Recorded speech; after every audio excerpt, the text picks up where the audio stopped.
Ladies and gentlemen, there we have it. The first debutant of 2025, and it comes from our 2024 draft crop. It's not Charlie West, it's Will Hayes. This is a kid who impressed throughout the entirety of the preseason.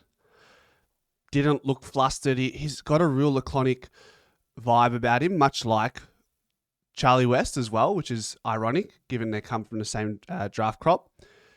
In the VFL, he's played 7 games thus far this season, averaging 10 touches, 2.5 inside 50s per game, 7 goals, 3 score involvements, 7 goals across the season, not per game. And it's not necessarily the volume, and the games that I've watched, he's been having these moments where you go, wow, he's got it. And it doesn't really surprise me because I've seen this already at training. It's one thing at training, but to translate at VFL level. And now the question is, can he take it to the AFL intensity and match it there? The game I watched him against GWS, he was relatively quiet. I think he only had 4 touches, but there's been games where he's had some really good chase down tackles, some really nice goals.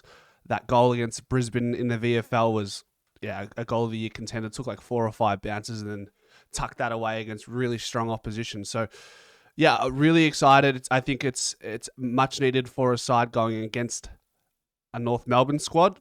I've said this in the preview. I've said this all week. I feel like you need to find ways to motivate yourself as a team. There's a base level motivation, but to bring in a youngster who's going to bring energy, who's going to be excited, who's going to bring just a different look, a different feel going into North Melbourne, it gives you an extra edge going into the game as opposed to going with your stock standard 23 as you usually do. Some people might be disappointed that Charlie West isn't being selected. Look, he is managing his foot still. It's not affecting his performances per se. Yeah, it's unfortunate for Westy, but horses for courses. Who are you bringing out for Charlie West? We went through the predicted 23 and we were talking Lipinski and Sidebottom and Allen, with Sidebottom being managed. Allen stays in the side. If you want to bring in Westy, you've got to take out either Cox, Myercheck, Membry, and there's DC as well. So to go, you wouldn't want to go too tall in the forward line. I know McStay is out, so we're not really playing taller, shorter than usual because Cox has sort of replaced McStay for the meanwhile. So, yeah, it's just probably too tall at this point in time, and Fly speaks to that in his presser. So I think with Will Hayes under the roof, a lot of pressure at ground level, it's going to be a really good watch and good raps for the kid. He deserves it. Maybe he's not as sexy as a Charlie West coming into a game, but trust me, when you see some of the moments this kid can have, you're gonna realize pretty quickly that we've got at least 1 draft steal from this crop, maybe even 2. Joel Cochran is not too shabby either, so I look forward to all of them making their debut at some point this season. Maybe Cochran next season. Who knows? Anything's possible with player management. These players will get a look, so they're always putting their hand up at VFL level to do the best that they can.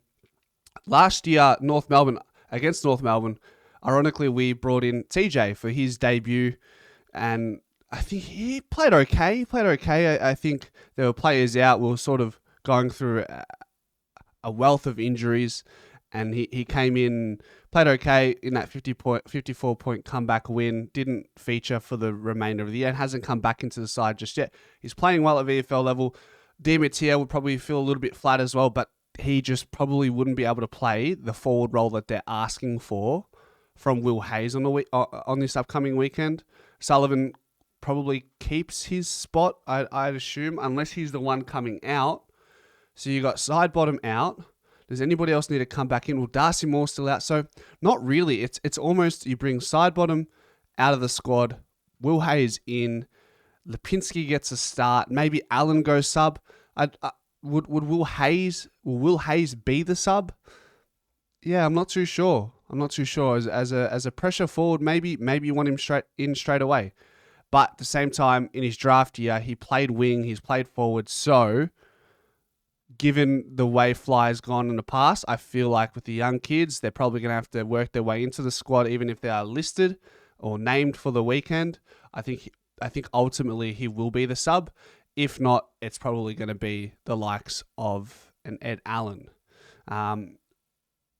What will it take for Will Hayes to stay in the squad after this? I'm not too sure. I think, if Sidey comes straight back in, Darcy Moore comes in, you still got Jordan De Goey who's going to come back at some point. You got McStay out of the squad. Anyone else? Lockie Schultz is still missing another week, so that's probably what they're bringing in, that injection of pressure, and they're hoping that Will Hayes can bring that. And that's the angle they're leaning into. So, look, regardless or not whether he strings multiple games together in Will Hayes, I just want to see moments, show us signs. I'm telling you, if there's a player I can compare him to at the Collingwood Football Club at this point in time, it's a young Bobby Hill. This kid has a lot of potential. He's not a high disposal gatherer, but what he does with the ball is all that matters. He is impactful with it, and we'll see him bring the pressure. So we'll see you shortly for Moving the Magnets. I thought I'd get this one out because this is massive news for the draftee. Congratulations, and can't wait to see how he goes. Go Pies.